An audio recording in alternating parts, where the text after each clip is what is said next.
Aleluia, que a palavra de Deus ministre ao seu coração nesse tempo, querido. Boa noite para você. Nós estamos voltando a estudar a palavra de Deus sobre recursos para os momentos de crise. Nós já tínhamos começado esse estudo, olhando essas dádivas da graça que Deus nos dá. Depois fizemos uma pausa para celebrarmos a Páscoa, não é? E agora estamos retornando nesse estudo. E comecei a estudar o capítulo 12 do livro de Hebreus, hoje pela manhã. E nós vimos dois recursos que nos ajudam a enfrentar momentos de crise. O primeiro deles é que Deus já colocou ao nosso redor uma grande nuvem de testemunhas que nos inspiram aos enfrentamentos da fé. E a gente pode aprender com essas pessoas a como viver pela fé no meio das crises. Então Deus já colocou, ou na história da Bíblia, ou na história do cristianismo, ou mesmo do seu lado, pessoas para te ajudarem. E elas são inspiração, motivação de Deus para dizer, dá para vencer pela fé.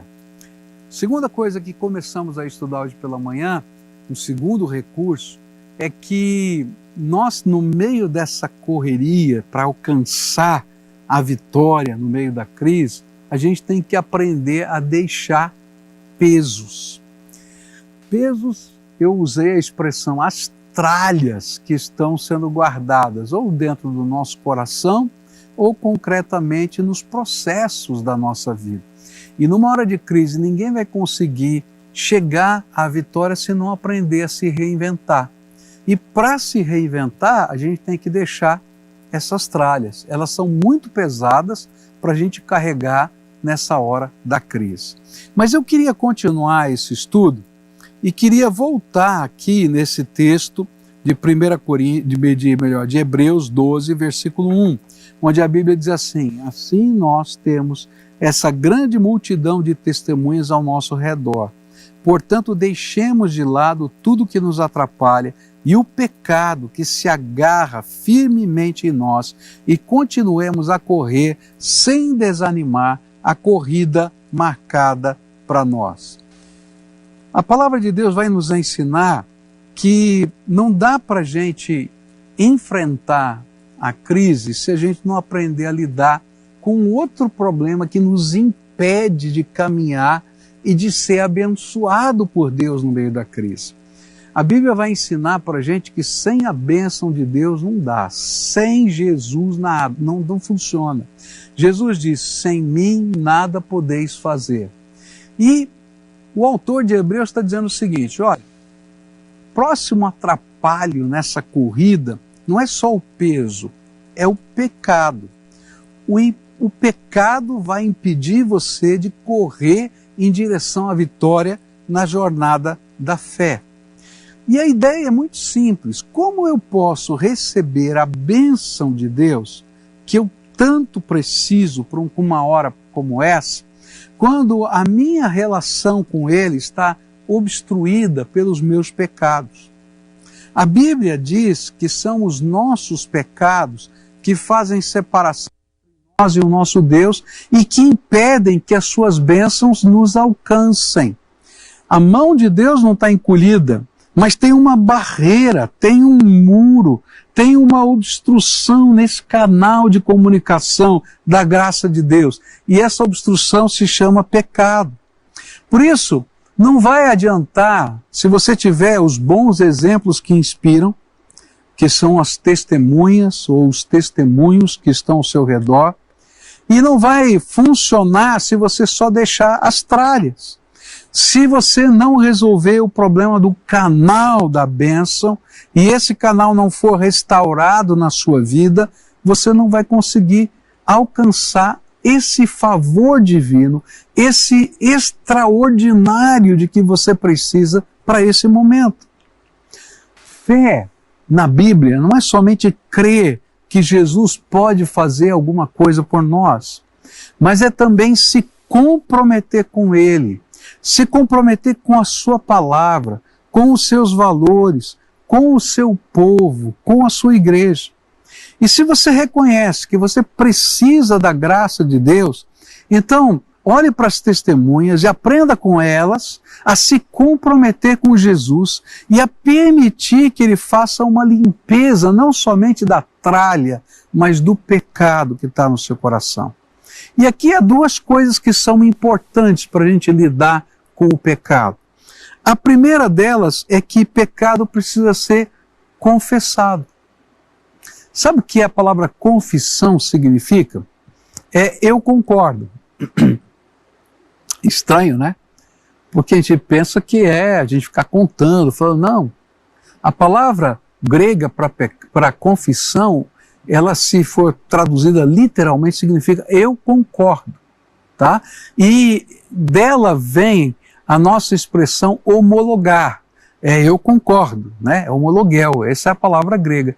E sabe por quê? É porque quando o Espírito Santo de Deus vem e toca o nosso coração, ele diz assim, filho, o seu canal de bênção está obstruído. E a gente precisa fazer uma limpeza aqui. Se você diz para ele assim, olha, mas veja bem, esse canal de bênção está obstruído, mas não é culpa minha. É culpa do João, do Pedro, do Antônio, do meu pai, da minha mãe, da sociedade, da falta de dinheiro, disso, daquilo. Ele diz assim, bom, eu não posso resolver o teu problema, então. Mas quando você pode dizer para ele, eu concordo que o meu canal de bênção está obstruído e que precisa haver algum milagre na minha vida, alguma intervenção da graça, algum perdão, alguma libertação, aí então as portas dos céus começam a se abrir. Por isso, confessar é concordar com Deus de que eu sou carente de uma misericórdia. Misericórdia é quando Deus retém a mão do castigo e sou necessitado de uma graça. Graça é um favor que eu não mereço. E aí quando eu estou dizendo eu concordo, Deus, eu concordo, então começam a se abrir as portas para que o canal da comunicação, da restauração, da intimidade com Deus seja restabelecido. Por isso ele vai dizer, olha, não dá para a gente levar essa vitória se você não começar a tratar o problema do pecado. Mas pecado não apenas se confessa, porque até confessar é fácil. Eu sou pecador, você é pecador, né? Você é um cara que estoura muito. Eu estouro muito. Você também concorda. Mas aí vem o segundo passo. Porque para a gente limpar esse canal, eu tenho que deixar o pecado. E pecado se deixa. Sabe por quê? Porque fé e fidelidade andam juntos. E aí a gente vai chegar diante de Deus e dizer assim, Senhor, eu gosto desse pecado. Sabe, eu de certa maneira, eu curto ser desse jeitinho que eu sou. Mas eu concordo com o Senhor que isso aqui está sendo uma tragédia na minha vida. E então agora eu quero pedir que o Senhor me dê graça, me dê poder do Espírito Santo para ser libertado, transformado pelo teu poder, de tal maneira que esse pecado não seja apenas perdoado, mas ele seja tirado da nossa vida. Para que a gente possa ter o canal desobstruído, para que as bênçãos do Senhor venham sobre a nossa vida. Você não vai conseguir atravessar momentos de crise na sua vida, se você não se deixar transformar pelo poder de Deus. Como pastor, várias vezes eu tenho que trabalhar com aconselhamento de casais, né?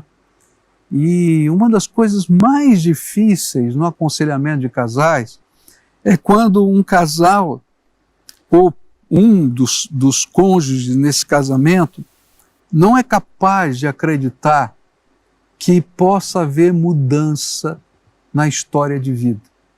Então ele diz assim, olha, eu não acredito que vai mudar. Eu não tenho esperança de um futuro melhor.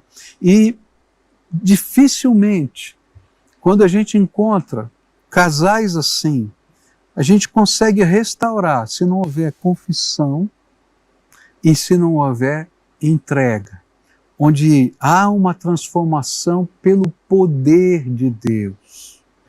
É muito interessante porque às vezes algumas pessoas dizem, não, é verdade, eu sou assim, mas eu não posso garantir que eu vou mudar. Não, querido, você não pode garantir que você vai mudar, mas Jesus tem poder para transformar a tua vida. E essa é a grande riqueza da graça. Essa é a grande riqueza do poder de Deus. Quando o Espírito Santo vem e intervém, coloca a mão de graça e faz maravilhas no meio da gente. E essa transformação é milagre de Deus. Mas é um milagre que só pode ser vivenciado se eu tenho coragem para concordar com Deus e para deixá-lo mexer nos tesouros do meu coração. Sabe por que você não muda? É porque você não quer mudar. De fato, você está amando aquilo, e aquilo se tornou algo que você não quer abrir mão na sua vida. Não é só que você não consegue, é que você, de certa maneira, ama o jeito, aquilo que você faz, aquilo que você pensa, a maneira como você age, e aí você não se deixa transformar.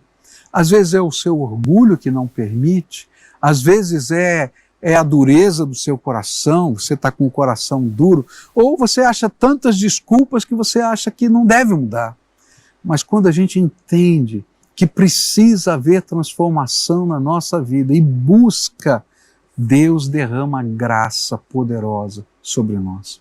Então, hoje eu queria desafiar você para dizer, está na hora, no meio dessa crise, de permitir Deus fazer as maiores transformações que você pode imaginar. Ele quer fazer um milagre na sua vida. E esse milagre é uma intervenção no seu pecado. Eu não sei qual é aquele pecado que está atrapalhando a tua vida. Talvez seja o seu orgulho, talvez seja a maneira como você está convivendo com a sua esposa e a maneira como você a trata e vice-versa, né? A gente está vivendo um tempo de confinamento e aí todas as fraquezas de um casamento eclodem. E a Bíblia diz que essas fraquezas elas estão ali por causa da dureza do nosso coração. E a dureza do nosso coração é pecado, queridos, que precisa ser transformado. Eu preciso ser transformado, você precisa ser transformado.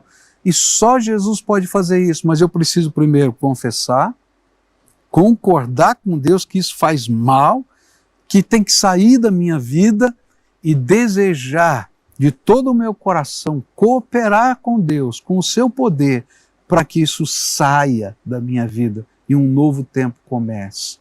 Se isso não acontece, a gente fica estagnado e a bênção de Deus fica obstruída.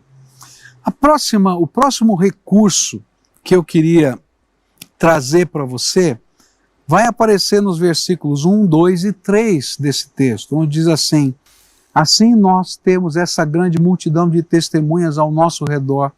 Portanto, deixemos de lado tudo que nos atrapalha e o pecado que se agarra firmemente em nós e continuemos a correr sem desanimar a corrida marcada para nós. E conservemos os nossos olhos fixos em Jesus, pois é por meio dele que a nossa fé começa e é ele quem a aperfeiçoa. Ele não deixou que a cruz fizesse com que ele desistisse. Pelo contrário, por causa da alegria que lhe foi prometida, ele não se importou com a humilhação de morrer na cruz e agora está sentado ao lado direito do trono de Deus. Pensem no sofrimento dele e como suportou com paciência o ódio dos pecadores, e assim vocês não desanimem e nem desistam. Terceiro recurso que eu queria apresentar para você é perseverança.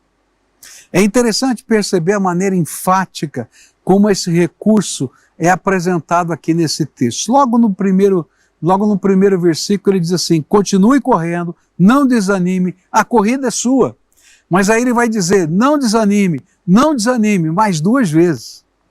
Quando estávamos nos preparando para o casamento, nós fomos aconselhados por um casal de missionários que nos abençoaram muito com valores da palavra de Deus para a nossa vida conjugal. E um dos exercícios que tínhamos de fazer era descrever que tipos de filhos gostaríamos de ter. Olha, nós estávamos ainda noivos, nós já tínhamos que sonhar que tipos de filhos, quantos filhos e assim por diante. E depois que a gente começou a sonhar, nós tivemos um encontro com aquele casal e eles disseram assim, ok, então como vocês vão planejar a educação dos seus filhos para que eles sejam isso que vocês estão sonhando? Para que vocês possam construir a personalidade deles, para que eles possam desenvolver essas qualidades. E aí uma das qualidades que a gente tinha colocado nesse perfil era perseverança. E assim nós decidimos, lá de todo o nosso coração, eu e Cleusa, construir meios para que os nossos filhos pudessem ser perseverantes. Bom, eu me lembro de um momento em que o Michel começou a andar e nós tínhamos um móvel baixo ali perto da cama do nosso quarto, onde ficavam alguns objetos da Cleusa, algumas coisas que ela gostava. E ele começou a andar, e você sabe, né, a criança quando começa a andar, ela mexe em tudo, em todas as coisas. E aí então a gente fez um acordo, olha, tem aquela coisa que ele fica vidrado naquilo, nós vamos deixar nesse objeto, esse objeto em cima dessa, era tipo uma penteadeira, um móvel, não me lembro bem como é que era aquilo. E ali estava lá, baixinho, nós vamos deixar lá. E vamos deixar a uma distância que ele não alcance. Mas de vez em quando, sem que ele perceba, a gente vai puxar para ele alcançar, porque assim a gente vai incentivá-lo a perseverar. E era interessante porque ele vinha para o quarto e ele via aquele objeto do desejo dele e ele vinha pela frente e não alcançava, ele vinha pelo lado, não alcançava, ele vinha pelo outro lado, não alcançava, ele dava a volta outra vez, ele fazia, uma hora um começava a falar alguma coisa com ele, sem que ele percebesse, a gente puxava um pouquinho para frente o objeto. E aí ele voltava na sua labuta. E de repente ele alcançava, ficava feliz da vida. Interessante que depois que ele alcançava, ele parava, deixava lá o objeto. No outro dia, a gente fazia a mesma coisa. E sabe, ele chegava a ficar horas tentando alcançar o objeto. Mas tudo isso tinha um propósito, para que quando ele crescesse, ele pudesse ser perseverante. Quando Deus colocasse um sonho, uma visão, uma meta, ele pudesse continuar correndo e dizer, se o Senhor falou comigo, eu não vou desistir. Se o Senhor está me mostrando esse caminho, eu não vou desistir. E eu fico feliz em vê-lo hoje, porque eu percebo a perseverança como uma das características da sua personalidade. Sabe, ser perseverante é condição de vitória. Porque quando você desiste, você já perdeu. E a possibilidade da vitória já acabou. Mas se você continua a lutar, a oportunidade para vencer continua diante de você. E o propósito do autor sagrado era motivar aqueles irmãos que diante da luta, do sofrimento, estavam pensando em desistir da caminhada da fé. Eles estavam pensando em deixar a comunhão da igreja, em afastar-se do caminho do Senhor, do propósito de Deus. E então, de uma maneira enfática, ele afirma que nós não podemos desistir, que desistir não é uma opção, porque para onde você irá? Que outro caminho alternativo vai existir? De onde virá o seu socorro, querido? Você pode olhar para as montanhas, o seu socorro só pode vir do Senhor. Então não desista. Onde você vai colocar a sua esperança? Querido, a política não vai te dar esperança, a economia não vai te dar esperança, o novo ministro da Saúde não vai te dar esperança. Jesus é a minha única esperança. E eu não posso desistir de segurar na mão dele. Uma das coisas que tem chamado a minha atenção nesses dias é a quantidade de pessoas afastadas de Jesus que têm decidido voltar. Volte, volte, volte, volte. Não desista. Não tem para onde correr. Mas eu gostaria de dizer para você que está pensando em desistir, que só Jesus pode lhe ajudar, seja no que for. Mas essa decisão tem implicações concretas, pois perseverar em Jesus pela fé representa ser convidado por Ele a enfrentar e não desistir de coisas valiosas aos olhos dele e a fazer isso pela fé. A gente não desiste só dos caminhos de Deus, às vezes a gente desiste na caminhada, no meio das batalhas da vida, de coisas que Deus valoriza. Então eu queria dizer para você, no meio de toda essa confusão que a gente está vivendo, não desista do seu casamento. Em tempos de confinamento, as nossas fraturas interiores da relação são expostas. Em vez de desistir, busque milagres de Deus, transformação na sua casa. Talvez esse seja o tempo que Deus preparou para vocês construírem um novo casamento, reinventarem o amor, reinventarem o romantismo, reinventarem a parceria, a cumplicidade. Não desista, busquem a graça de Deus. Deus está te chamando para ser vitorioso. E perder a família no meio dessa confusão não é ser vitorioso, é mais uma derrota. Não desista dos seus filhos. Eu me lembro de uma mãe solteira, que deixou seu filho com seu pai, com a sua mãe, no interior do Paraná, e veio para estudar e para tentar reorganizar a sua vida, ganhar dinheiro, e para um dia, talvez, voltar a morar com seu filho e educá-lo. Se eu não me falha a memória, seu filho já tinha 10 ou 11 anos de idade, isso já tinha passado bastante tempo.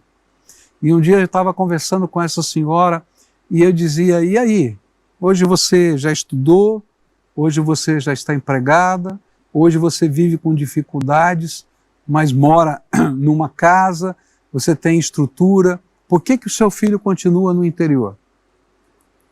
Ela disse, eu tenho medo de não conseguir educá-lo, eu tenho medo de não ser a mãe que ele precisa. Mal ou bem, os meus pais estão fazendo um excelente trabalho, mas eu disse, olha, você já desistiu do seu filho? Como é que seu filho se sente imaginando que você desistiu dele? E foi tão gostoso quando, depois de orar e tomar uma decisão, ela trouxe o seu filho.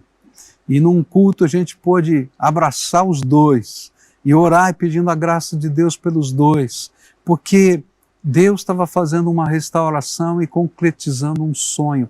Sabe, às vezes a gente desiste porque tem medo. A gente desiste porque, de fato, a vida tem muitas dificuldades. Mas eu quero dizer para você que é maior aquele que está do seu lado do que as dificuldades que estão aí. Não desista. Não desista da vida. Tem gente no meio dessa crise, no meio das lutas, que estão pensando em suicídio por causa do sofrimento e dor. Eu já fui à casa de pessoas que tentaram suicídio. Algumas vezes eu cheguei a tempo. Algumas, para minha tristeza, eu não cheguei a tempo. E quando a gente olha aquela cena, a gente diz, que loucura! Eu fui na casa de uma pessoa que se matou porque os seus negócios estavam indo mal. E chegamos lá tarde, ele já estava morto.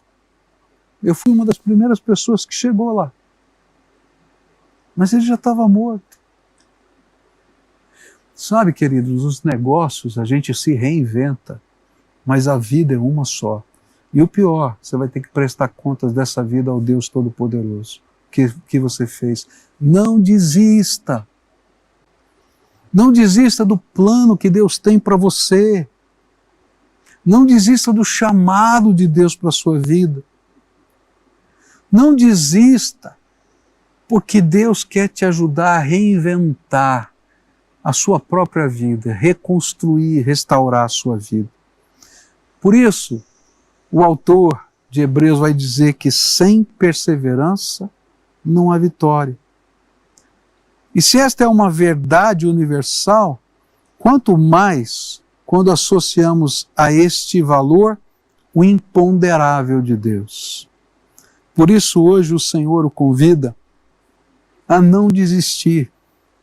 E se você já desistiu, corra e tente restaurar antes que seja tarde demais. do que você já desistiu. Não desista. Esse é um recurso de Deus. Desistir é perder. Não desistir é continuar na luta, crendo que Deus há de nos dar a vitória. Daqui a pouquinho eu quero orar por você. E vai tocar uma música agora. E eu queria desafiar você, enquanto essa música está tocando, a entrar nesse link que está sendo colocado para você aí e tomar algumas decisões. A primeira decisão que você precisa tomar é que, se você quer que a sua vida seja transformada, você precisa lidar com um grande problema chamado pecado. E sabe, o pecado só pode ser perdoado e você só pode ser transformado porque um dia Jesus Cristo tomou o meu lugar e o seu lugar na cruz do Calvário. Ele morreu para que os nossos pecados fossem perdoados. Ele desceu ao Hades, lugar que a gente chama de inferno. E naqueles 3 dias entre a sua morte e ressurreição, ele esteve lá por mim e por você. E ali tomou das mãos de Satanás as chaves da morte e do inferno, para que eu e você que cremos nele, pudéssemos ter vida eterna, vida abundante, vida transformada. E então eu queria desafiar você hoje a receber esse poder transformador de Jesus. Lembra? Confessar e concordar. Concordar com Deus, que você é pecador, que você necessita da graça dele. Mas também confessar e entregar. E dizer, Senhor, da agora em diante, eu quero que o Senhor mexa nas estruturas da minha vida e me dê graça para ser transformado. E sabe, quando você tomar essa decisão, não desista. Continua caminhando. E sabe, se você desistiu da família, disso, daquilo, agora você vai pedir, Senhor, restaura. Eu quero reorganizar, eu quero reconstruir com o teu poder e com a tua graça. Sabe, algo tremendo de Deus acontece, porque Jesus veio a esse mundo porque ama você e quer fazer algo novo na tua vida. Então, hoje, tome uma decisão, a decisão mais importante da sua vida, de deixar Jesus fazer essa obra de transformação e não desista daquilo que Deus quer fazer por você. Nós vamos ouvir essa música. Enquanto você está ouvindo, entra ali, toma a sua decisão, se compromete, assume seu papel na presença do Senhor. Não desista de preencher esse formulário não, viu?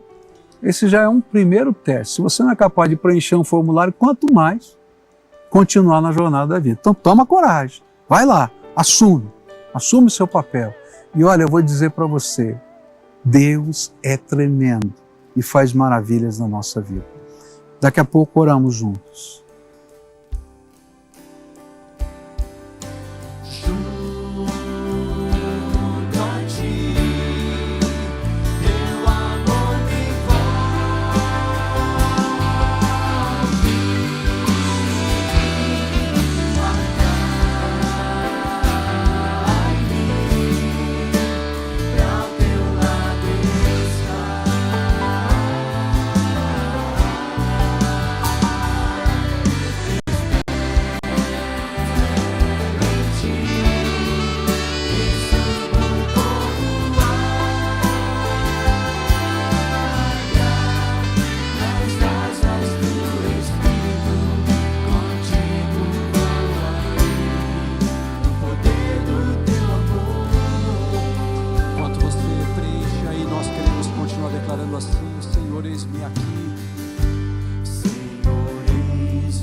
Não desistiu? Pediu para o Senhor perdoar os seus pecados e transformar a sua vida? Então agora quero orar por você. Senhor Jesus, olha para o coração, para a alma, para a luta, para a dificuldade que cada um desses teus filhos está vivendo. Mas acima de tudo, Pai, entra no coração, restaura o canal obstruído, coloca o teu Espírito Santo. Ó Pai, reveste, transborda, Senhor. Faz com que eles estejam mergulhados na tua graça, que eles sintam o testemunho do Espírito no espírito deles, Filho amado de Deus. E que nessa hora, a obra da transformação comece a acontecer. E eu quero te pedir, Senhor, que eles tenham coragem para